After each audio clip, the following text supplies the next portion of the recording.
Ya, hari ini kita Jumat berkah di wilayah Pos 2.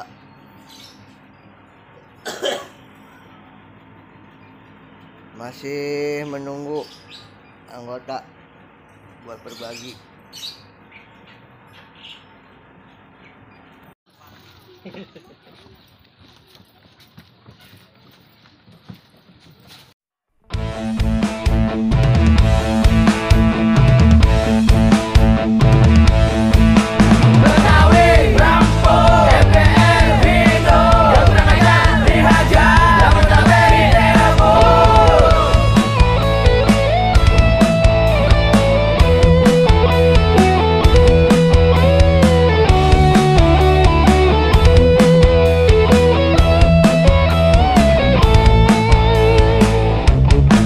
Siapa yang gak kenal sama FBR?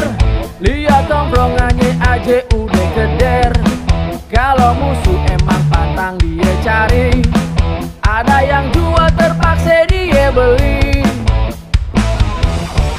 Ondel-ondel yang jadi lambangnya, kudu kita jaga kelestariannya. Jangan sampai kita punya budaya terus hilang kagak tahu juntungannya. Kudu taat sama agama, karena itu emang udah semboyannya. Kalau ngelangkah baca bismillah, minta restu ame